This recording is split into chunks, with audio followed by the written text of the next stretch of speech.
तो आज की क्लास में हम बात करेंगे एरे फॉर्मूला के बारे में और कुछ क्वेश्चंस भी एरे के हम करेंगे आपके साथ, ताकि एरे से होने वाले जो चीजें हैं आपको समझ में आ जाए।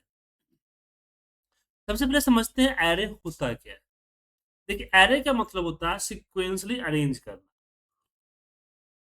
एरे का मतलब होता है सिक्वेंसी अरेंज करना। जैसे एग्जांपल में मुझे 1 2 3 4 5 इस तरह से मैंने अलग अलग सेल पे मैनुअली जाके टाइप किया है।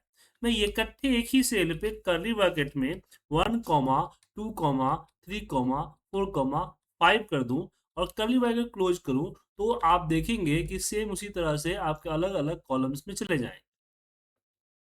लेकिन याद रखिएगा, एक होता है डायनेमिक एरे, एक होता है नॉर्मल एरे। 2019 के बाद जितने भी आपके एक्सेल्स हैं वो सारे के सारे डायनेमिक एरे को सपोर्ट करते हैं। डायनेमिक एरे का मतलब क्या हुआ कि आपने देखा कि मैंने एरे लगाया और लगाने के बाद जैसे एंटर प्रेस किया एरे परफॉर्म कर गया और रिजल्ट आ गया। लेकिन जो पुराने एक्सेल 2013 16 वाले एक्सेल्स है उसमें क्या होगा कि आपको मैनुअली आपको पहले एक एरिया देना होगा और उस एरिया के अंदर फिर आप यहाँ पे 1 2 3 4 5 लिखेंगे और कंट्रोल शिफ्ट एंटर प्रेस करेंगे, तब जाके बाकी जगहों पे आएगा। ध्यान रखिएगा, डायनेमिक एरे अगर सपोर्ट करता है तो कंट्रोल शिफ्ट एंटर मारने की जरूरत नहीं है, और डायनेमिक एरे नहीं सपोर्ट करता है तो आपको एंटर प्रेस करना पड़ेगा। राइट, चलिए आगे बढ़ते हैं इसमें। अब यहाँ पे एरे का दो फॉर्म होते होता है। हमने यहाँ पे कॉमा लगाया, कॉमा तभी लगाया जब हमने कॉलम वाइज हमें चाहिए। अगर हमें रो वाइज चाहिए तो हम सेमी कॉलन लगाएंगे यहाँ पे कि 1 semi colon 2 semi colon 3 semi colon 4 semi colon 5 semi colon enter मार दीजिए कर्ली ब्रैकेट क्लोज करके, तो रो बन जाएगा। तो सेमी कॉलन रिप्रेजेंट करता है रो को एंड कॉमा रिप्रेजेंट करता है कॉलम को। अब यहाँ पे क्वेश्चन आता है कि इसका बेनिफिट क्या है, इसका बेनिफिट क्या है। तो एक एग्जांपल दूंगा तो पता चलेगा इसकी बेनिफिट्स। एक या दो एग्जांपल में पता चलेगा एरे की बेनिफिट।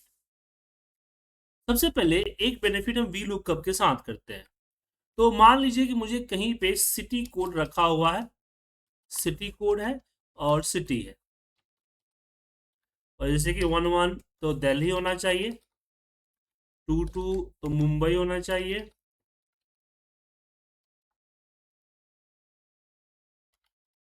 और 3 3 तो यहाँ पे पुणे होना चाहिए, एंड 4 4 नोएडा होना चाहिए। ये सिटी कोड है।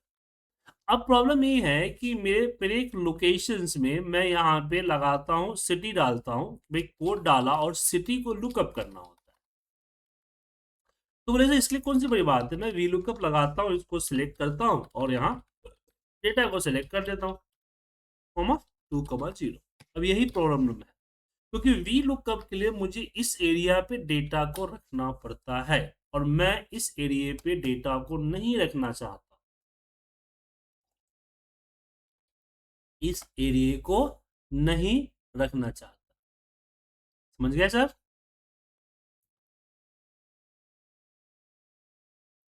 तो मैं चाहता हूं कि मेरा जो डेटा, मेरा जो कोड है वो मेरे फॉर्मूले के अंदर ही हो, मेरा कोड मेरे फॉर्मूले के अंदर ही हो। जो मेरा फॉर्मूला है उसी के अंदर होना चाहिए, कोड फॉर्मूले के अंदर ही होना चाहिए। तो क्या करें इसके लिए? तो इसके लिए हम वी लुकअप की जगह पे इफ वगैरह लगा सकते हैं, लेकिन इफ तो लंबा पड़ जाएगा। इसके लिए हम क्या लिखते हैं, वी लुकअप, और वी लुकअप में सेलेक्ट किया। अब यहीं पे हम कर्ली ब्रैकेट में एरे एक टेबल फॉर्मेट में डेटा को लिख देंगे, जैसे कि 1 1 कॉमा और दिल्ली, क्योंकि 1 1 और कॉमा के बीच में दिल्ली है ना, इसलिए हमने ये डाल दिया। अब अगला जो है रो चेंज है। तो मैंने रो के बताया लिए क्या बताया था, सेमी कॉलन, यहाँ पे सेमी कॉलन दिया, बोला 2 2 कॉमा मुंबई। फिर मैंने यहाँ पे सेमी कॉलन दिया तीसरे रो के लिए 3 3 कॉमा पुणे, और ऐसे ही पुणे, और फिर यहाँ पे हम सेमीकोलन दिए, और यहाँ पे हम लिखेंगे 44 नोएडा। समझ में आया सर? और यहाँ पे कॉमा 2 कॉमा 0, देखिए आंसर आ गया। मतलब कि कर्ली ब्रैकेट में क्या हो, कर्ली एरे क्या किया कि वी लुकअप को जो डेटा दिया एक टेबल फॉर्मेट में दिया, 2 कॉलम एंड 3 रो, इस तरह से बैकएंड में, मतलब बैकएंड में ये टेबल फॉर्मेट दिख रहा है सर, टेबल फॉर्म। लेकिन सर इससे तो बड़ा डेटा होगा, दिक्कत हो जाएगा क्या? कोई दिक्कत नहीं होगा। हमारे पास एक फॉर्मूला होता है एरे टू टेक्स्ट। क्या होता है? Array to text. हम उस केस में इसको हम सेलेक्ट कर लेते हैं, और स्टिक फॉर्मेट में मैं यहाँ पे स्टिक फॉर्मेट कर देता हूँ। तो आप देखें कि जितना भी डेटा है इसी जो हमारा वीलुकअप का फॉर्मेट में है, इसी फॉर्मेट में ये आ गया। बस इसको कॉपी करके कहीं पे वैल्यू पेस्ट कर दीजिए, कॉपी कीजिए और वैल्यू पेस्ट मार दीजिए, ये आ गया।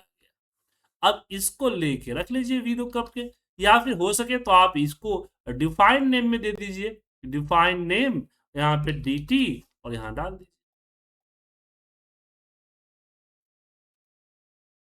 ओके, मतलब अब जो मैं फॉर्मूला लगाऊंगा टू वी लुकअप, और वी लुकअप में इसको सेलेक्ट किया और dt दे देंगे, और कॉमा 2। तो क्या हुआ कि डेटा हमारा एक्सेल सीट पे नहीं है, फॉर्मूले के अंदर ही अवेलेबल है। ये कंसेप्ट समझ में आया?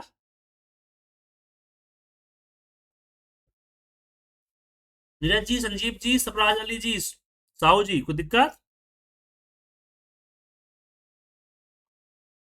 अब क्वेश्चन आता है कि तो ठीक है, लेकिन बेनिफिट क्या है? इतना बेनिफिट तो लगा नहीं है। चलिए आपको बेनिफिट समझाते हैं। जैसे मेरे पास एक नेम है, मेरा ही नाम ले लीजिए, सुजीत। अब मुझे इसको हर सेल में अलग अलग लेटर चाहिए। जैसे आप लोग कोई फॉर्म भरते हैं ना, जैसे कि पैन कार्ड की एप्लीकेशन फॉर्म भरते हैं, तो उसमें होता है, तो नॉर्मल अगर हम एरे को ना समझे तो मुझे लगाना पड़ेगा मिड का फॉर्मूला। मिड, हमने इसको सिलेक्ट किया और बोला कि मेरा नंबर स्टार्ट है 1 से और एक करेक्टर है, 1 से स्टार्ट है, एक करेक्टर है, तो ये आ गया एस। देन अगेन हमने यहाँ पे किया मिड, और इसको सिलेक्ट किया और बोला कि 2 से स्टार्ट है, एक करेक्टर है, यू आ गया। अगेन मिड से स्टार्ट किया और बोला कि यहाँ मेरा 3 करेक्टर है, तीसरा करेक्टर से एक करेक्टर लेना है।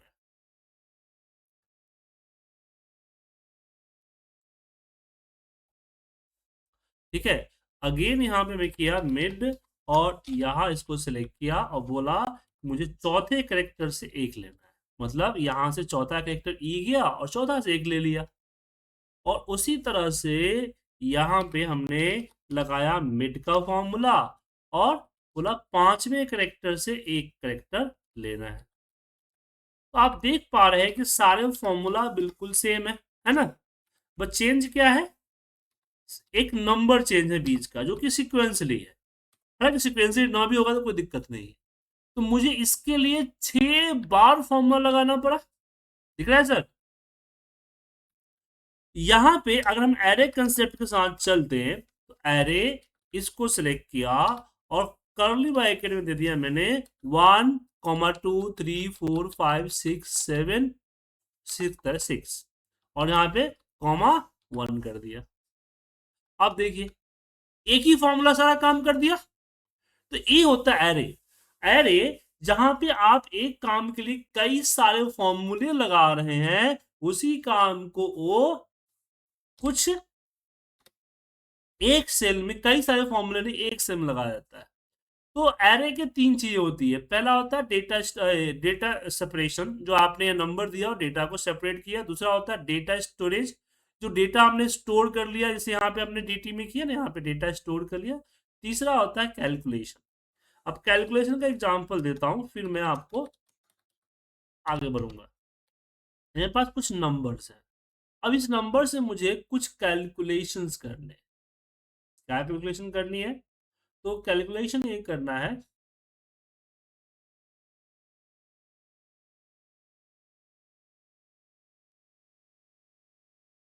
कैलकुलेशन ये करना है कि सबसे पहले तो सबको मल्टीप्लाई बाई 2 करना है इंडिविजुअली। इंडिविजुअली क्या करना है? मल्टीप्लाई बाई 2 करना है। फिर जो रिजल्ट आएगा उसका मुझे 90% लेना है। क्या लेना है? 90%। अब जो 90% आया उसमें मुझे 10 ऐड करना है। तो जो 10 आया फिर उसको मुझे 3 से डिवाइड करना है और फिर सबका सम लेना है। तो आपने देखा इस कैलकुलेशन के लिए मुझे इतना सारा एरिया का यूज करना पड़ा, बट ये सारा कैलकुलेशन हम कर सकते हैं। मतलब कि यहाँ मल्टीप्लाई बाई 2 है, ये यहाँ पे 90% है, ये 10 ऐड किया गया है और ये डिवाइड किया गया है 3, ये +10 है।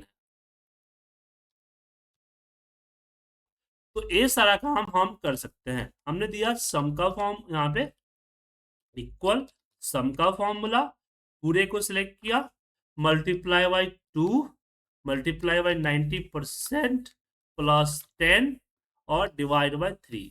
हाँ, इसको एंटर मारने पे रिजल्ट गलत आया है क्योंकि इसमें बोर्ड मास मेथड का फॉलो नहीं किया गया है। इट मींस हर एक कैलकुलेशन को मुझे सेपरेट करना है ब्रैकेट से, सिंपली, और कुछ नहीं करना।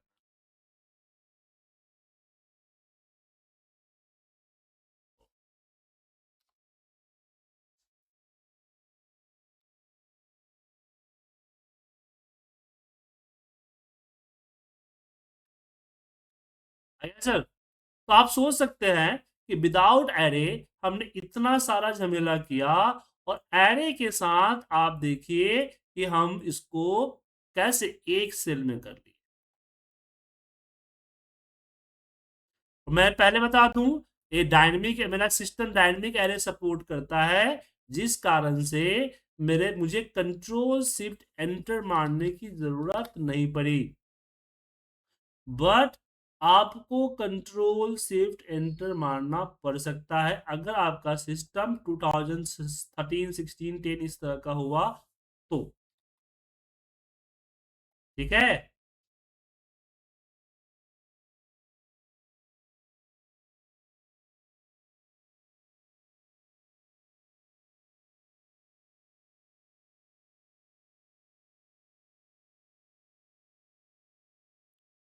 तो ये कंफ्यूजन इसमें कुछ? एरे समझ में आया आप लोगों को क्या है? तो एरे कोई लिस्ट ऑफ फॉर्मूला नहीं है, वो फॉर्मूला लगाने का तरीका है। एरे क्या है? फॉर्मूला लगाने का तरीका है।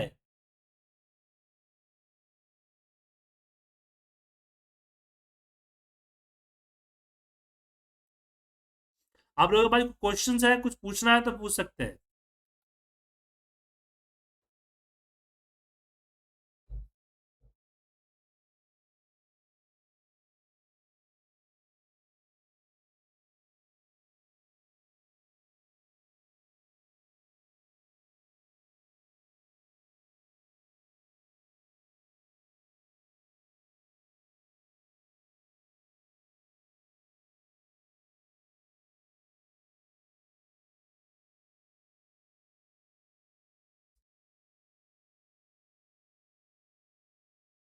नहीं, चलिए आगे बढ़ते हैं। अब चलिए कुछ प्रॉब्लम बेस्ड सोल्यूशन ढूंढते हैं। जैसे मुझे दो डेट के बीच में ये काउंट करना है कि कितने संडे काउंट है, कितने मंडे है, कितने संडे और कितने सैटरडे, जैसे मुझे काउंट करना है। हालांकि एक एग्जाम्पल था जब मेरा पुराना एक्सेल था उस पे, जिसमें मुझे फॉर्मूला नहीं था किसका, network days dot I N T L का। तो यहाँ आपको एरे लगाने की जरूरत थी, तो आपको फाइंड करना हो कि एरे कहाँ नहीं लगाना है, क्योंकि ऑलरेडी फॉर्मूला है हमारे पास कि नेटवर्क डेट एंड डेट, जिसमें स्टार्ट डेट और यहाँ एंड डेट आता है। और इसमें नंबर यहाँ पे सैटरडे, आप यहाँ चूज कर सकते हो कि मुझे यहाँ से सैटरडे को हटाना है, ओनली सैटरडे के लिए क्या है 17। तो 17 तो ये दोनों का difference excluding the Saturday and Saturday only. और फिर मैं क्या करूंगा, यहाँ से दोनों को माइनस कर दूंगा और दे दूंगा कि विथ सैटरडे कितना था और विदाउट सैटरडे कितना था। रिजल्ट आ जाएगा 4। ठीक है, तो ये लगा सकते हैं, लेकिन हर बार हम नहीं लगा सकते। जैसे कि मेरे पास यहाँ इस महीने का डेट मैं डाल देता हूँ, मान लीजिए दिसंबर का। दिसंबर का डेट डाला है, मुझे पता करना है कि दिसंबर के अंदर में सेकेंड सैटरडे और लास्ट सैटरडे का डेट कौन सा है। मान लीजिए सेकेंड सैटरडे और लास्ट सैटरडे हमारी छुट्टी होती है। बात समझे sir? Second Saturday and last Saturday हमारी छुट्टी होती है।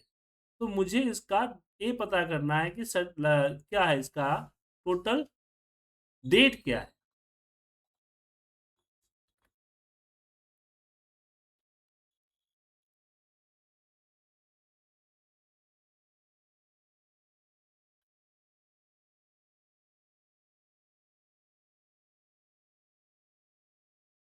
इसके लिए एरे लगाना है, लेकिन एरे आपको समझ में नहीं आ रहा है, तो पहले आप एरे का ये समझे, बेसिक कंसेप्ट समझे कि बेसिक कंसेप्ट क्या है।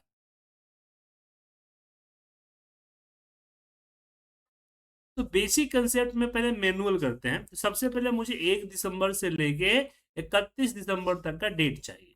कैसे लाए? तो एक काम में हमारा सीक्वेंस फॉर्मूला देगा काम, कि हमने बोला सीक्वेंस, और सीक्वेंस में हमने बोला कि मुझे टोटल 31 रो चाहिए और एक कॉलम चाहिए, स्टार्ट यहां से होना चाहिए और स्टेप एक एक का चाहिए। तो देखिए टोटल 31 यहाँ आ गए।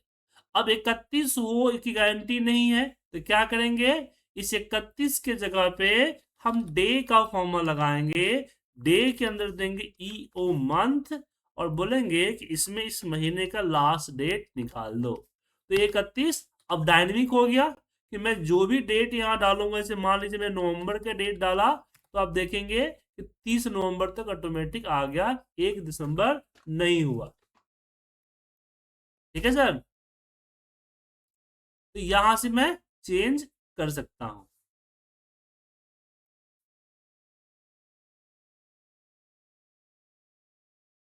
ओके,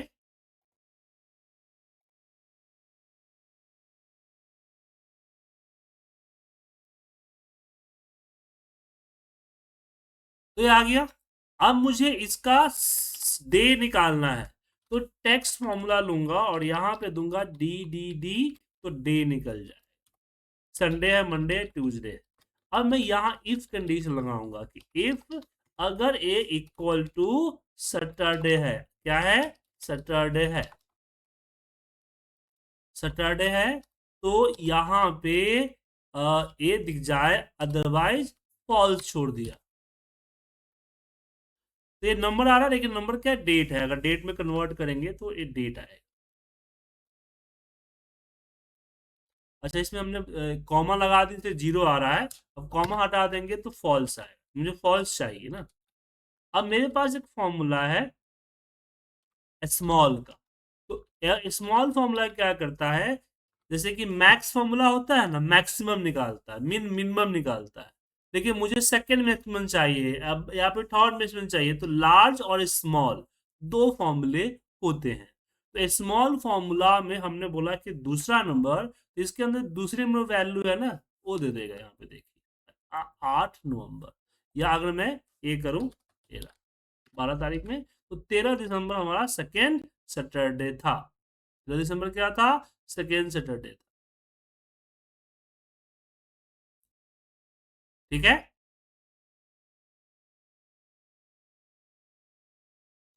सो यहाँ पे अभी सारा फॉर्मूला जो हमने अलग अलग लगाया, वो फॉर्मूला हम यहाँ एक सेल पे लगाएं।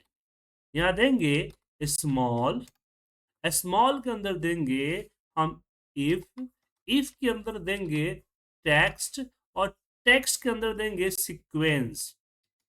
सारा फॉर्मूला जो अलग लगाया यहाँ लगेगा। सीक्वेंस के अंदर लगेगा डे, डे में लगेगा ईओ मंथ, ईओ मंथ, और यहाँ सेलेक्ट करके कॉमा 0, ईओ मंथ क्लोज होगा, डे क्लोज होगा। फिर हमने बोला कि 1 से स्टार्ट होगा और एक एक का एक कॉलम होगा, स्टार्ट होगा 1 दिसंबर से और एक का स्टेप होगा। तो सीक्वेंस पूरा डेट किसको देगा, टेक्स्ट को। टेक्स्ट इसको डीडी में कन्वर्ट करके यहाँ पे देगा कि क्या सैटरडे है। अगर सैटरडे है तो क्या शो करे, ए सीक्वेंस का पूरा फॉर्मूला जो मैंने लिया है, ए सीक्वेंस का फॉर्मूला शो करे सिंपली। और फिर हमने इसको क्लोज किया है इफ को, और यहाँ पे कर दिया 2 दूसरा नंबर। तो यहाँ पे एंटर प्रेस किया, 13 दिसंबर आ गया। अब मुझे लग रहा है आपको समझ में बिल्कुल नहीं आया, क्या लग रहा है, समझ में आया सर?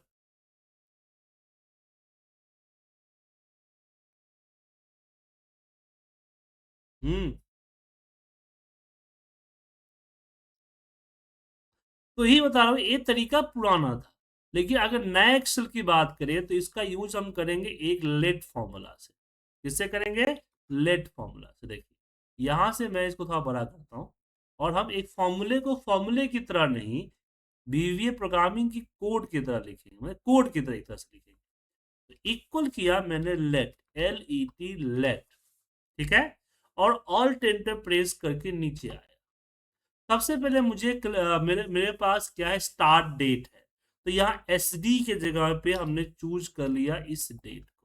तो अब A3 हम नहीं लिखेंगे, हम सीधे लिखेंगे SD। ठीक है, क्या लिखेंगे, SD। अब मैं यहाँ पे डेज लूंगा, ठीक है ना, डी, डी इक्वल टू, मैंने डी डी इक्वल नहीं करना था, कॉमा करना। और हमने बोला डेज, डे के अंदर में हमने ईओ मंथ के अंदर में हमने यहाँ पे SD, 0 कर दिया। तो डे क्या करेगा, जो 31 है वो 31 किसको दे दिया, डी को दिया है। कॉमा लगाना लास्ट में सबको जरूरी पड़ेगा, यहाँ भी कॉमा लगा सकते हैं। फिर ऑल टेंटर प्रेस किया। अब मुझे निकालने हैं सीक्वेंस, तो ऑल डेट, तो हम यहाँ पे लिख देते हैं ऑल DT। इस तरह से नाम दे सकते हैं, नाम कुछ भी दे सकते हैं, ऑल DT। अब इसमें मैं लगाऊंगा फॉर्मूला किसका, सीक्वेंस का, कि सीक्वेंस, और सीक्वेंस के अंदर हमने बोला कि भाई कितने रो चाहिए, जितने डी थे उतने रो चाहिए। कॉलम कितने चाहिए, एक चाहिए। स्टार्ट कहां से करना है, तो स्टार्ट करना है SD से। किससे करना है, SD से स्टार्ट करना है, और एक एक का स्टेप करना है। तो जितने भी डेट थे वो कहाँ आ गए, ऑल डेट पे आ गया। अब मुझे यहाँ पे सिर्फ मुझे यहाँ पे डेज के लिए हमने क्या किया, यहाँ पे टेक्स्ट फॉर्मूला लिया, और टेक्स्ट फॉर्मूला में मैंने बोला कि ऑल डेट, ऑल, ठीक है, हो गया,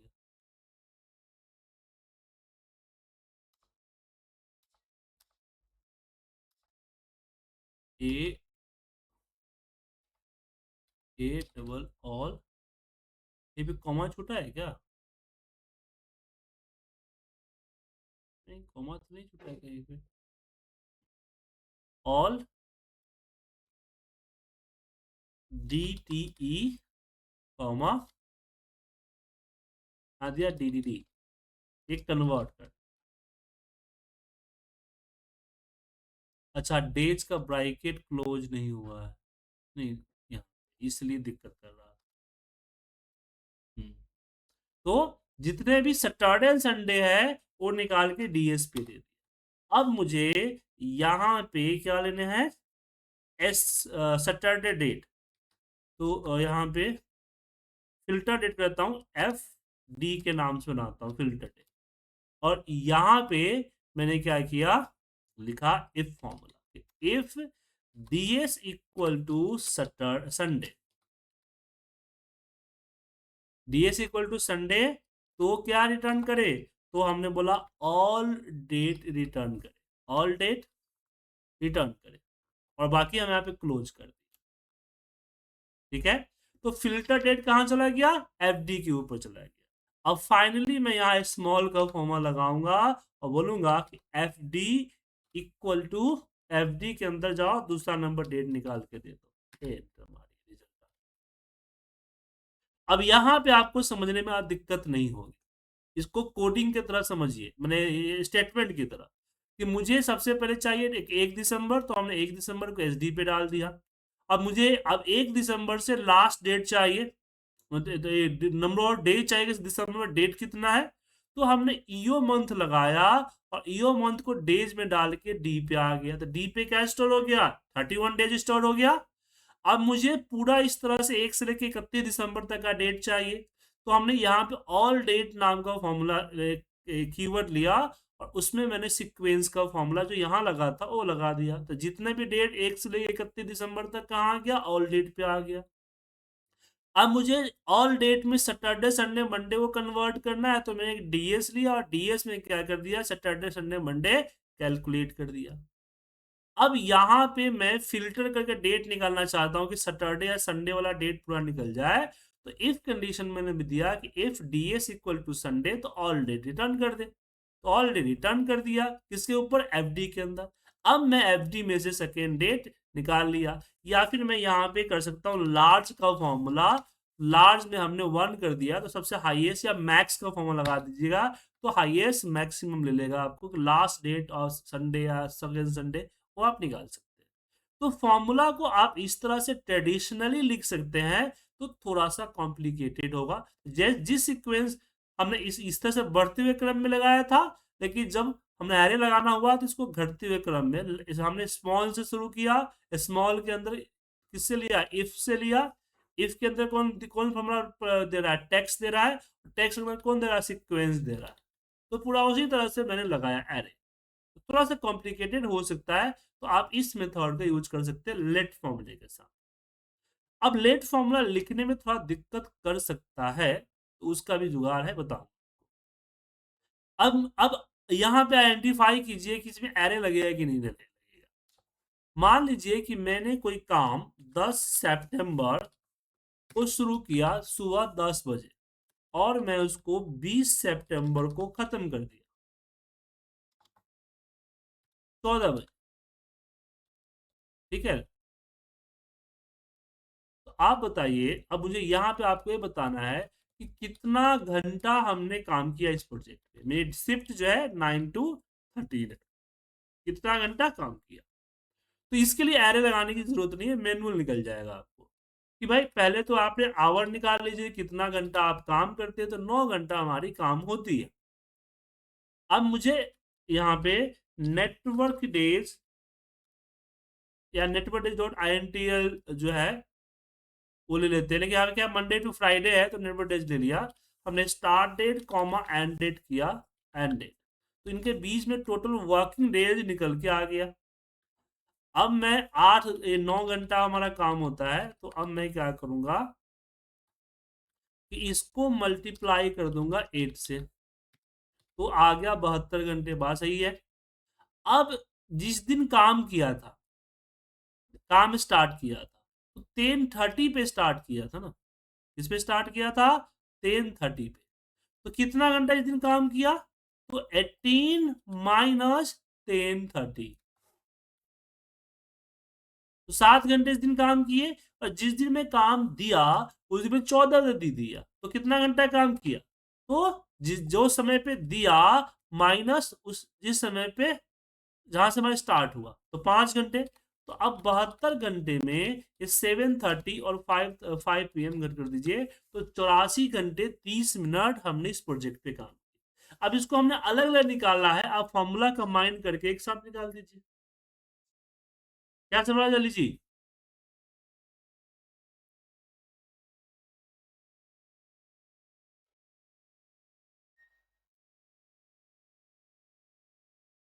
तो सिंपल सी बात है ना, आपने मान लीजिए कि एक बंदे को आपने बैठाया डेटा एंट्री करने, मान लीजिए आपके पास 2-4 हजार पेज का कोई बुक है, आप चाहते हैं उसको सॉफ्ट कॉपी में कन्वर्ट करना, तो आपने एक बंदे को बुलाया, और बंदा महीने पे तनख्वाह पे नहीं आया, वो बोला कि मैं घंटा पे काम करूंगा, मुझे 1 घंटे का मान लीजिए 150 रुपया चाहिए। तो जिस दिन वो आया वो 10:30 में काम शुरू करना शुरू कर दिया, और जिस दिन समाप्त किया काम वो 2 बजे से काम को समाप्त कर दिया, और वो आपके साथ काम करता था 8 to 18, मतलब कि सुबह के 9 से शाम के 6 बजे तक ही काम करता था। समझ में आया? सैटरडे संडे छुट्टी रहती थी, तो मंडे टू फ्राइडे ही काम करता। तो मुझे एग्जैक्ट वर्किंग आवर निकालना है ताकि मैं उसको पेमेंट कर सकूं। बात समझ में आया सर? तो मैंने यहाँ पे नेटवर्क डेज एलटीएल से पता किया कि 2 डेट के बीच में कितने दिन का गैप है। तो 8 दिन का गैप बताएगा कि पूरा पूरी 8 दिन था। ठीक है, इसमें से एक माइनस, इसमें एक ऑलरेडी कम आता है, एक जो है ऑलरेडी कम आता है। ठीक है,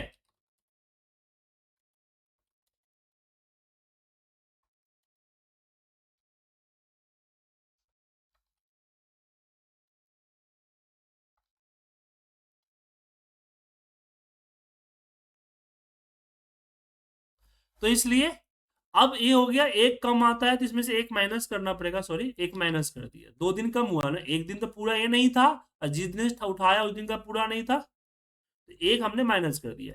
तो उसने पूरा पूरी 7 दिन काम किया। बात समझ में आया? 7 दिन पूरा पूरी काम किया है, जिसमें वो 9 9 घंटे काम किया, 63 घंटे इसने काम किया, 63 आवर्स। अब जिस दिन उसने प्रोजेक्ट उठाया उस दिन उसने 10:30 में उठाया था। तो मैंने क्या किया, 16 यहाँ पे कि 16 मतलब 18 मतलब 6, शाम को 6 में से 10:30 को माइनस कर दिया, तो कितना बचा? तो जिस दिन उसने काम शुरू किया उस दिन पूरा 9 घंटा नहीं, 7.5 घंटा काम किया। और जिस दिन उसने काम दिया उस दिन वो पूरा शाम तक काम नहीं किया था, वो 2 बजे तक काम किया था। तो 2 बजे माइनस 9 बजे कर दिया, तो जिस दिन उसने दिया उस दिन का काम निकल के आ गया। अब सबको जोड़ दिया तो 75 घंटे 30 मिनट आ गए। वैसे समझने वाली बात क्या है बताइए? सिंपल सिंपल मैथमेटिकल कैलकुलेशन है।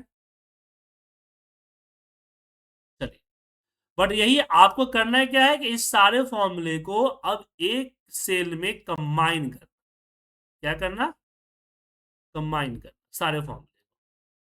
ये चीजें आपकी चैलेंजेज है, तो मैंने कंबाइन करना सिखाया है। ये फाइल भेजूंगा, ये आप लोगों को कंबाइन करने हैं। चलिए, क्वेश्चन नंबर 4 पे बढ़ते हैं। अब क्वेश्चन नंबर 4 में है कि यहाँ पे हमने जितने भी नंबर, यहाँ पे जो भी नंबर लिखूं मैं, उन नंबर को आपस में मुझे सम करना है। जैसे मैंने 1 3 6 किया, तो 2 + 3 + 6 होना चाहिए।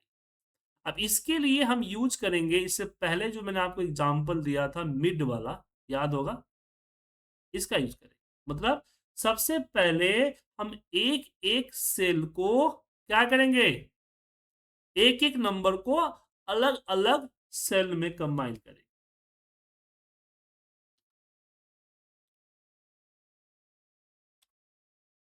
समझे सर? और फिर जो है आपस में सम कर देंगे।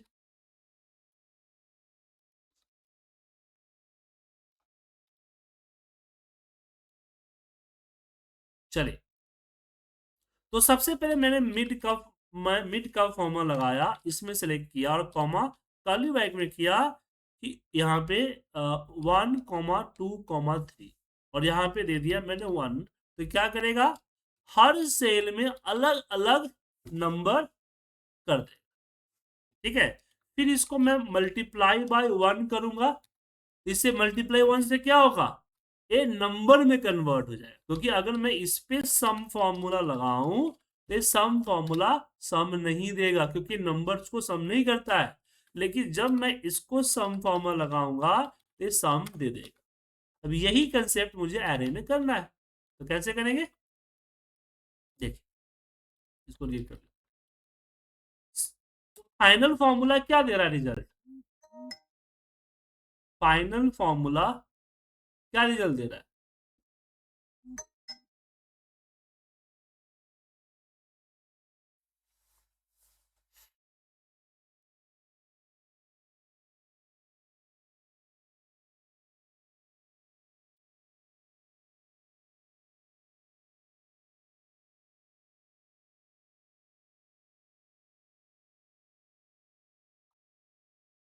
तो फाइनल फॉर्मूला सम दिया था, यहाँ पे देंगे इक्वल सम।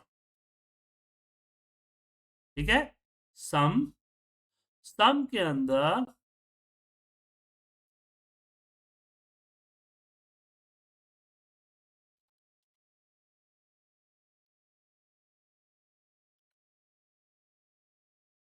एक मिनट,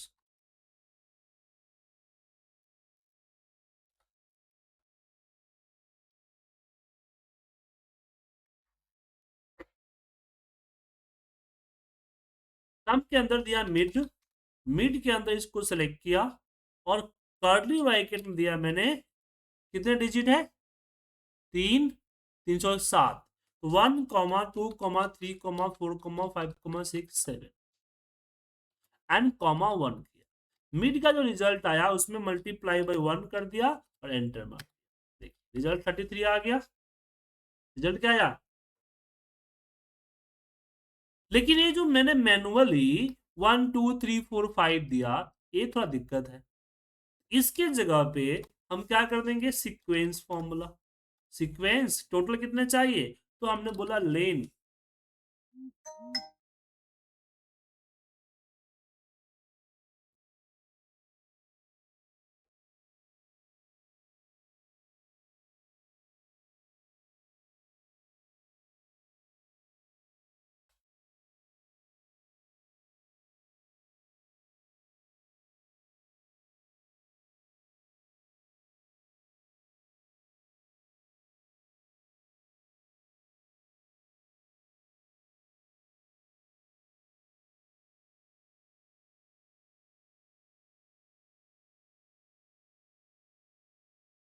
तो यहाँ पे हमने सीक्वेंस के अंदर लेन लगाया, और लेन में हमने इसको सेलेक्ट कर दिया, और बोला कॉलन एक होना चाहिए, स्टार्ट एक से होना चाहिए, और एक एक का स्टेप होना चाहिए।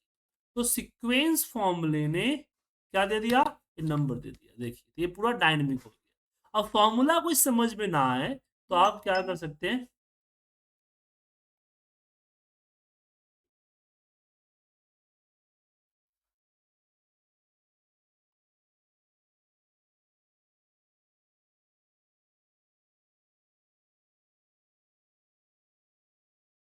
तो फॉर्मूला को एवलेट कीजिए।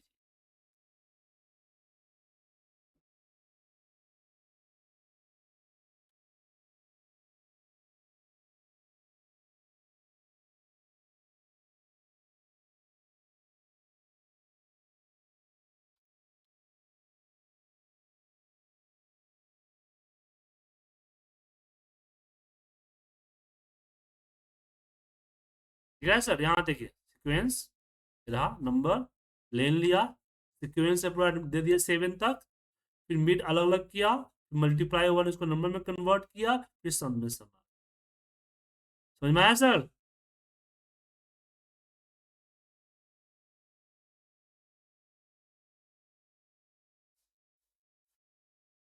ये काम ऐरे कर,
तो दिक्कत सर इसमें समझ में आया कि नहीं?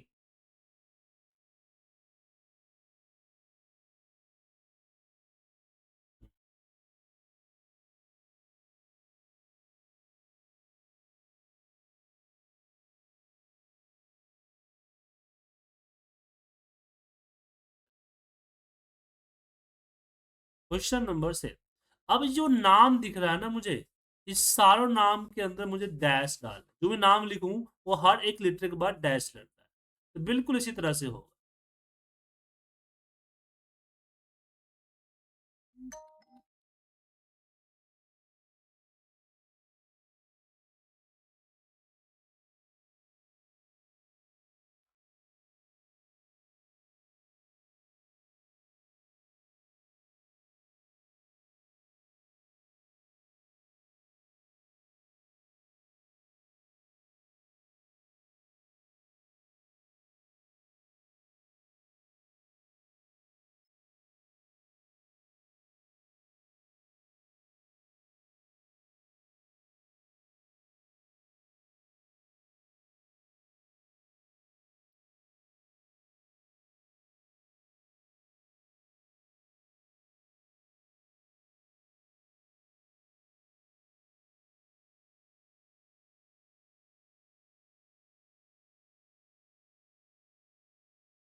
तो इसके लिए हम लगाएंगे, अ, देखिए मिड का फॉर्मूला क्या करेगा, अलग अलग कर देगा। इसको ज्वाइन करना है तो टेक्स्ट ज्वाइन काम करेगा, याद होगा।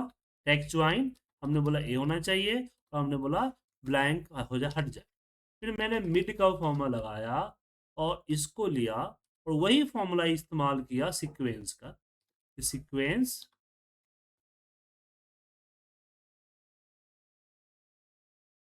सीक्वेंस, और हमने दिया रो, रो में हमने दिया डे,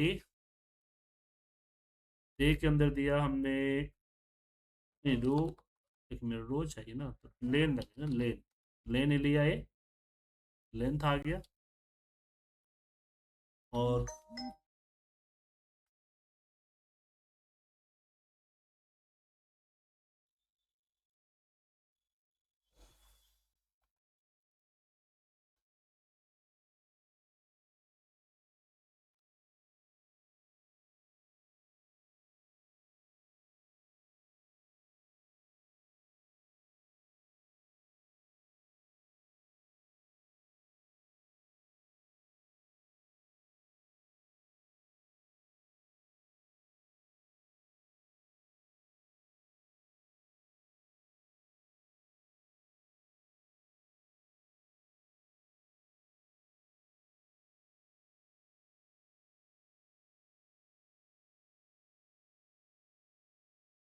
यहाँ पे एक कॉलन होगा, एक से स्टार्ट होगा, एक का गैप होगा।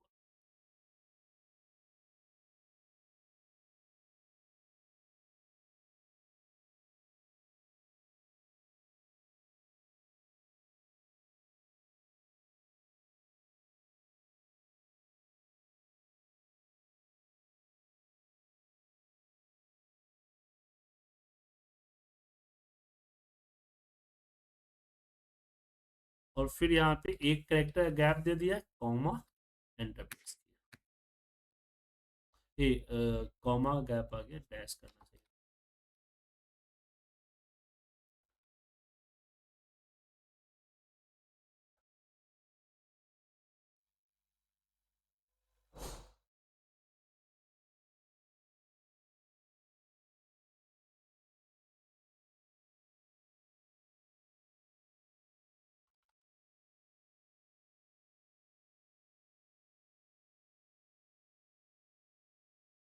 सर समझ में आया?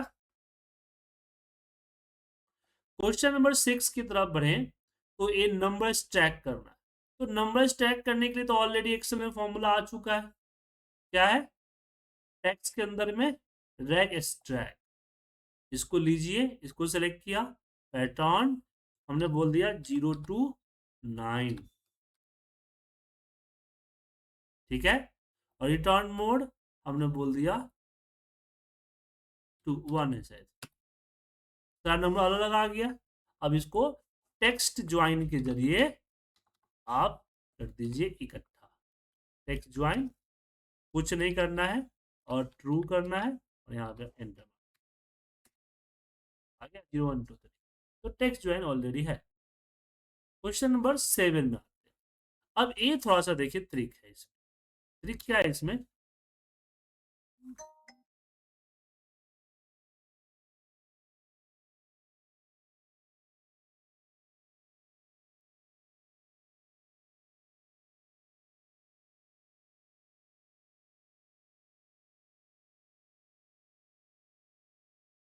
तो मुझे हर तीसरे नंबर को सम करना, क्या करना है, हर तीसरे नंबर को सम करना।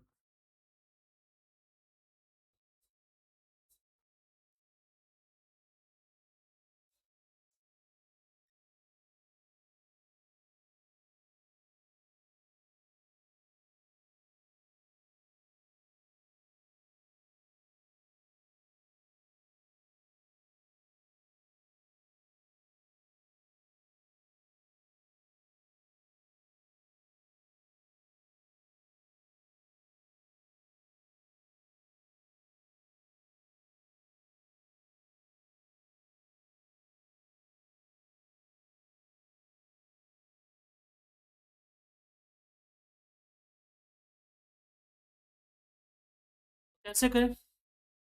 तो सबसे पहले हमारे पास एक फॉर्मूला होता है रो का। देखिए, ध्यान से देखिएगा सर, क्या होता है रो का। तो हम यहाँ पे रो का फॉर्मूला लगाएं। रो रो फॉर्मूला रो नंबर देता है, लेकिन 2 से दिया तो मैंने -1 कर दिया ताकि 1 से आना, एक से पूरा रो नंबर आ जाए। रो आ गया। या फिर एक काम और कर सकते हैं, मुझे सीक्वेंस चाहिए ना, यहाँ पे नंबर, सीरियल नंबर चाहिए। तो सीक्वेंस फॉर्मूले के अंदर हमने यहाँ पे रोज नाम का फॉर्मूला यूज किया, और रोज में मैंने पूरा का पूरा डेटा सेलेक्ट कर, पूरा का पूरा डेटा सेलेक्ट कर। तो रोज फॉर्मूला क्या देता है कि जितना रोज आप सेलेक्ट करते हैं ना, उतना नंबर ऑफ काउंट करके देता है। और मैंने बोला कि कॉलम एक स्टार्ट 1 से और 1 1 का गैप, तो पूरा सीक्वेंस देखिए 1 से लेके जितना नंबर हो दे दिया। अब हमारे पास एक फॉर्मूला होता है मोड का। किसका? मोड का। इसको सिलेक्ट किया और बोला 3 का डिवाइडर हो, तो जहां जहां 3 का डिवाइडर है वहां वहां देखिए 0 आ गया। अब 0 की भी आप सम कर लेंगे। तो यहाँ पे हम देते हैं सम इफ। इफ के अंदर हमने लगाया फॉर्मूला मोड का, मोड। और मोड में हमने फॉर्मूला दिया किसका? सीक्वेंस का। सीक्वेंस सीक्वेंस के अंदर दिया रोज, और रोज में हमने पूरा डेटा सेलेक्ट कर लिया, देन कॉमा, देन कॉमा, यहाँ पे 0। एक कॉलन, एक से स्टार्ट, एक एक का गया, तो ये मिल गया। और इसकी हमने बोला 3 से डिविडेड होना चाहिए, हमने बोला इक्वल 0। अगर जहां जहां 0 है वहां वहां हमें इसमें का सम चाहिए। ठीक है, ये देख फॉर्मूला वर्क कैसे, फॉर्मूला वर्क कैसे किया। तो यहां पे एवलेट फॉर्मूला पे गए। सबसे पहले रोज फॉर्मूले ने क्या निकाल के दिया कि टोटल डेटा कितना है, 112। अब सीक्वेंस क्या करेगा, 112 तक का नंबर इसको देगा, मोड को देगा। मोड सबको 3 से डिवाइड करेगा, उसका शेषफल देगा। तो जो जो 3 से डिवाइड होगा उसका शेषफल 0 आ गया। अब इफ क्या करेगा, जहां जहां 0 है वहां वहां ट्रू देगा, और जहां जहां ट्रू था उसके जगह पे वो नंबर डाल देगा, और फिर सम फॉल्स को इग्नोर करेगा, और ये देखिए सम कर देगा 1712।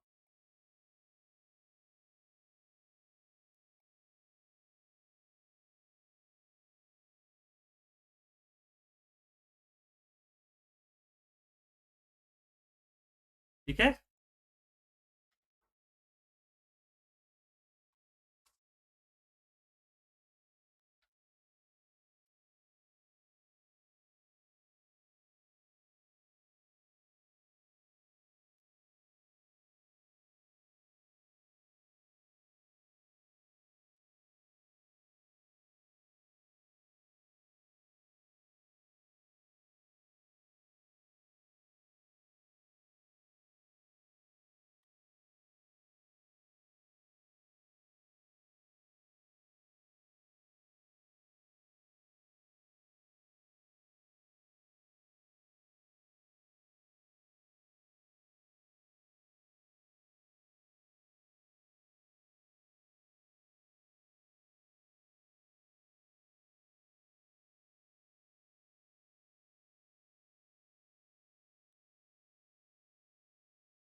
समझ में आया सर कि नहीं?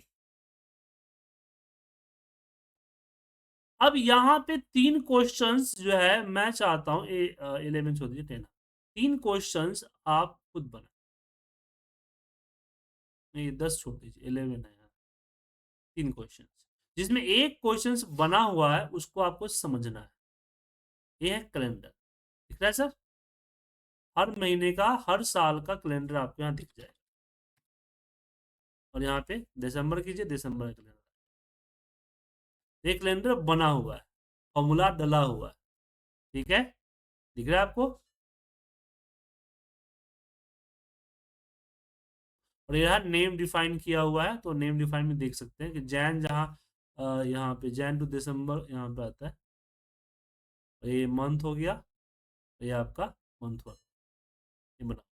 तो आपको समझना है, तो 8 नंबर क्वेश्चन बनाना है, इसमें कितने यूनिक नंबर है और कितने डुप्लीकेट नंबर है उसका काउंट चाहिए।